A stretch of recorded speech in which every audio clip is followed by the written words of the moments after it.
Now, welcome to a re-review, rewatch of Season 1 of Andor, Episode 3, Reckoning, Hmm. where you're again going to kick us off. I always do. You do. All right. Well, upon rewatch, I just feel like I'm marveling at the episodes all over again. Feeling like I'm seeing things for the first time or things I just never noticed before because I just didn't estimate that this was going to be the show it turned out to be. I wonder if that's part of it, where I didn't really expect it to be so involved and so character-driven that I just didn't watch it with the proper eye the first time around, because Maybe. there's so much more than I remember, Mm-hmm. and it's just so good. It's so deep. Well, the details really mean something if you're paying attention and Yeah. you know what you're looking for. Well, that's too. the thing. We know what we're looking for this time around, right? Mm-hmm. So that just changes a lot of things. But knowing what's going to happen, knowing everything that's taking place and how this all connects, and you just see it clearer. The episode kicks off with young Casa venturing onto the ship that was the separatist ship. Separatist, yeah. And I really wonder, what is he feeling when he sees his reflection? Why does he lash out at it? That was strange. I don't know what Is he to feeling make of guilt that. because he didn't act soon enough and Could his be. comrade, that girl, got killed? Yeah, kind of their Is leader. it the anger at himself in that moment that he's lashing out on, perhaps? It could be, because he does seem to be kind of taken aback by his reflection, but, he's probably seen his reflection in water or something. They might even have mirrors. I know Shiny that sounds... parts or whatever, yeah. We don't know how advanced or whatever their technology was before the Empire came and strip mined the planet, so it's hard to know what exactly they do and don't have. He seems to be surprised when B2 comes on the ship like he's never seen a droid before. Yes. So it's hard to know what that level of technology he knows is. Right, then you had me write down the Fallen Order scene. Well, that was, it so much reminds me of Fallen Order when we're on Ferrix and they're taking apart the ships, and then you got the one loader or whatever it is, and it's like lowering some people on like a beam, and I'm like, yeah, that's like Cal. He's just like jumping from thing to thing, and you're like, this is the craziest job in history. But like, oh yeah, there are others who have a similar not so OSHA approved job. And I'm not talking OSHA from Acolyte, of course. And then we get this lovely reminder that Cassian wants to look after Marva when he's gone. He wants to pay back Brasso when he leaves, because we know he's planning on running. He wants to do right by the people he cares about. Yeah. He just doesn't know the right way to do it. No, he doesn't. He's just misguided. We don't know what his life has been like, but clearly he's made some bad choices, and he cares about the people. And he was looking for his sister. He was. So wanted he family, cares. Yeah, he cares about his family, but he just screws up, is what I'm assuming is his problem. Right, then we get Luthen. He comes to town. We know he's there for the deal. Bix meets up with him. She's obviously his liaison on the planet. And then I started wondering, when do you think Luthen first approached Bix to get these parts? Yeah, how did that because we know about? It wasn't the other way around. Bix didn't broadcast the guests. So we are stealing parts off these ships we're supposed to be scrapping. Anyone buying? No, instead he scouted them. He scouted Ferrix. He found the contact, and she set up her network. Yeah, well, he did know kind of what the deal was, where there were people leaving parts on the ship. So maybe since he knew that was happening, he went to Ferrix and tried to kind of piece together who might be selling this stuff. That could be too. And that's kind of how he found her. And then he eventually formed a good relationship, and now trying to bring Cassian on. Yes, because he was definitely more interested in Cassian even than the parts. Yeah, he was. Yeah, leave the part. I'd rather have you. Because I see potential. You can be molded into a weapon.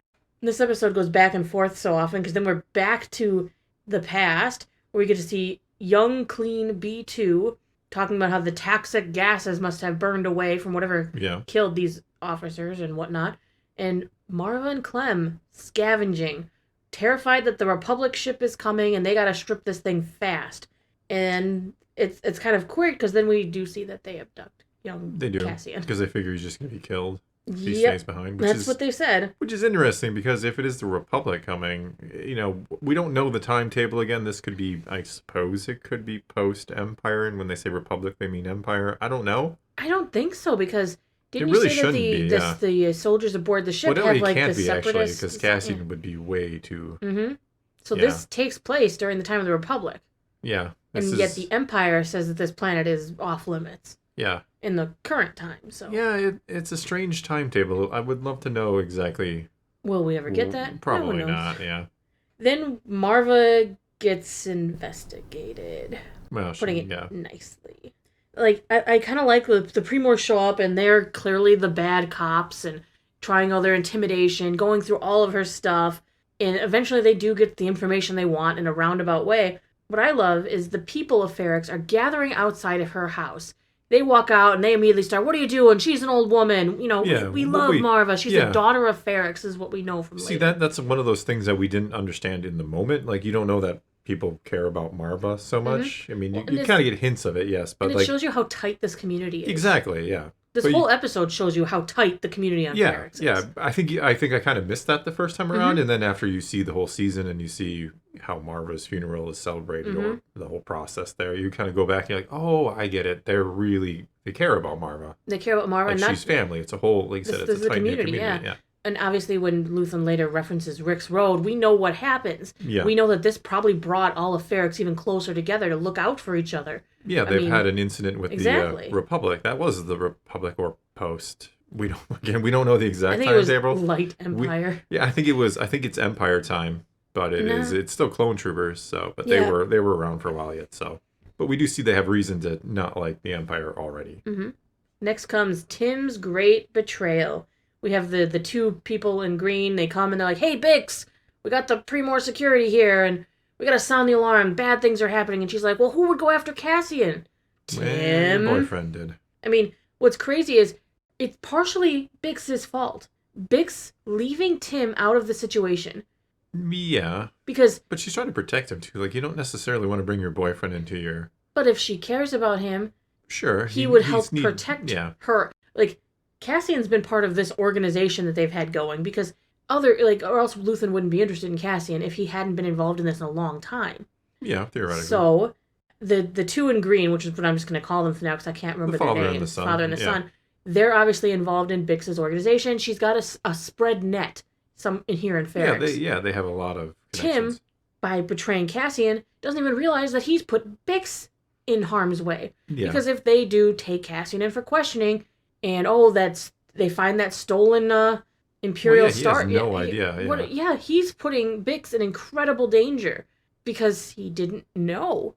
So partially, this is a little bit of Bix's fault. That's what I'm saying. Yeah. It's, again, I don't think you necessarily want to get Tim involved because you care about Tim. Mm-hmm. And if the Empire does catch on, plausible deniability if he's taken captive. I didn't know anything about this. Mm-hmm. Not that they're going to take no for an answer, but no. I don't know. I get where you're coming from, that it is kind of her fault, but you don't really necessarily want him involved in it.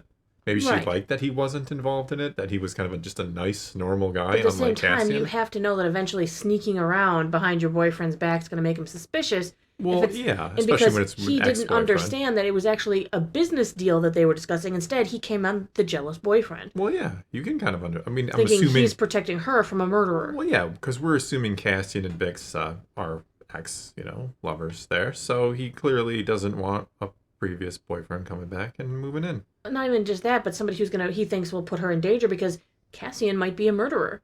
Well, that too, yeah. So he's doing his best to actually protect her and doesn't realize what they were talking about was more of a business deal because of her little connections. Yeah, and as we've said before, Tim isn't in the wrong. Hashtag Tim was right. He is. He was right. Andor did. The circumstances were not exactly cold-blooded murder per se. Mm-hmm. But he did kill 2 people. He is wanted by the authorities, and he sees that as protecting his girlfriend. Yeah. All right, then we move into the action of this whole thing. Cassian has his big speech about stealing from the Empire because they're arrogant. You can just walk in and take what you want. Pretend like you belong, and they're like, yeah, whatever. Yeah. We don't pay attention because we're so fat and lazy, basically. Mm-hmm. And then we get to see 100% that Ferrix hates being controlled. They have this entire warning system because of what has happened in the past. They protect their own. The reckoning, as Marva said, is coming when the bells stop. Ringing, whatever you want to call it, yeah. Yeah, the corrupt corpos grab Bix because what is she running towards? Well, yeah. It's not that they grabbed her entirely because, look, let's just grab this random girl. No, she ran. She was running towards danger. Yeah. And they're like, and then she immediately sees them, turns around, and is like, I'm going to sprint the other direction. Yeah, they're going to grab her for questioning. Absolutely. It's suspicious, yeah. And then we have Cassian abandoning that Imperial Starpath unit. That's bad for Ferrix. That's bad for Bix. Yeah, because now they know. that somebody there had something they should not have had. It's partially what Deidre later connects later into the whole thing, looking for Axis. Yeah. Isn't it great how everything just connects? Everything connects, and you don't see it the first time. Not exactly, no. Not the way you see it the next time. You can't appreciate it as much as you do this time. Mm-hmm. I mean, even the death of Tim, that should never have happened. Well, I think Tim... You just see this concerned boyfriend walking towards, and he's like, oh my gosh, Bix, what are they doing? You're bleeding. What did you do to her? And he gets shot by some novice officer who they're like, you... go to the ship. That's bad. You're grounded. We don't shoot civilians when this area is already getting everyone's hammering on stuff. This is a bad area. You're poking the beehive. Yeah, you don't do that. So they're like, we need to exit this area and walk away. Yeah, so go get the ship that Brasso has rigged up. And then you're seeing Cassian and Luthen. They're on the run. They're trying to evade the Corpos. And I didn't even notice this the first time I watched this, but you see Cyril runs into this house or business or whatever, and he shoots blindly at 3 little alien guys who are running out. And then you see Luthen and Cassian hiding in the alleyways, ducking to find their way through. You see 3 little aliens run past. He figured out that they hadn't run Cassian, knowing his hometown, goes, I know where these 3 would have come from. And if they're running out of their home, their safe spot, who's in there? I didn't even notice the first time. I was curious. I was like, how did he just know to ambush Cyril there? There's just happenstance? No, that was planned. Yeah. They do like that Luthen wanted to kill Cyril, but apparently Cassian didn't. Mm-hmm. Which is something that probably comes back and kind of bites them, doesn't it? Yeah, I think so. Yeah. Because they could have just shot and been done with it. And then they rig up the exploding car. They take out some more corpos. Oh, they took out a bunch, yeah. Oh, yeah. Yeah, Cyril's in trouble. And then we see, the aftermath, which I think was a beautiful kind of way to end out the episode. We get so many points of view of what has happened. You see Cyril standing almost in disbelief amongst the carnage he caused because he wasn't able to stop. That he wasn't even supposed to be here. He wasn't supposed to authorize this mission in the first place. You see Cassian and Luthen fleeing. You see Bix's anguish that there's Tim. He may have betrayed her, but she clearly loved him. Yeah. Clearly loved him. She's getting dragged away by the father and son because she can't be left there. You see Brasso, who... his expression, he's at the bar, he's drinking. We know that he's the one who tethered the Corpo ship and killed that one guy who was weigh on him. He got revenge for Tim in his own way. He did, He doesn't even know it. But that's going to weigh on him. But he did what was right for the community, even though he seems to be a more upstanding citizen for the most part. Well, he does brick somebody later on, but he was pushed. He was pushed. And then the last thing you said, they kind of show Cassian starting a new life with Marva when she takes him from his home world, from Kenari. You see Luthen taking Cassian off of Ferrix, starting a new life, and you said, leaving one life for another. Yeah, that's how the episode ends. Yeah. It's kind of overlaps. It's so beautifully done. That's happened multiple times within Cassian's life, yeah. Yeah. Yeah, what an episode. I have a hard time believing I didn't absolutely love these first... I know we gush about Andor all the time. I know that. We do, but I can't believe how much better this was the second time. Not that it was bad the first time or anything like that, but wow, this is so good.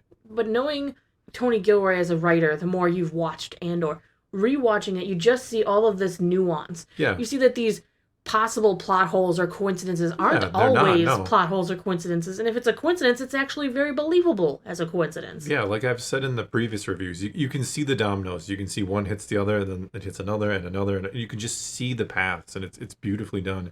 It's so character-driven. It is not like, a thing happens and then another thing happens. No, the characters make everything in this show happen. Mm-hmm. Even Marva deciding I'm going to take this kid, this random native kid, because I'm afraid he's going to be killed. That sets off where we are now. Otherwise, Cassian he's either escapes Kenari or dies on Kenari or whatever, but he's not in this position where he ultimately is the one who kind of thwarts the Empire with the Test Star plans taken. Like we said, especially with watching Tim's character throughout the first 3 episodes, his motivations are so abundantly clear. You can never think Tim was in the wrong. He really wasn't. Like, you can put yourself in that position if you've ever, had someone you care about who maybe an old boyfriend or old girlfriend comes back and you get a little jealous and you're like, well, I got to do what I got to do to get them out of the picture, especially when they're a bad person. Well, first you get the jealousy and you're like, my girlfriend's meeting up with this ex. And then you see, oh my God, and he might be a murderer. Yeah. And this is now putting my girlfriend in danger, threatening her and her situation. Yeah. Yeah. Or he might kill her. Did 100% everything he thought was correct. So the morals of the situation, the morals that they put into this are amazing. Yeah, because you understand why Tim does. You understand what everybody is doing and why. And that's what makes it so good, because they're being human or alien. I mean, Bix not trusting him with the secret or telling him anything. Being human. Exactly. Yeah. It's all very human. It's all emotion. It's all believable. It's beautiful. That's why it works so well. All right, well, that is going to be all we got for you this time. Now it is your turn to tell us what you thought of the third episode or the first arc of Andor. And let's talk some Star Wars. And so until next time, thanks for watching.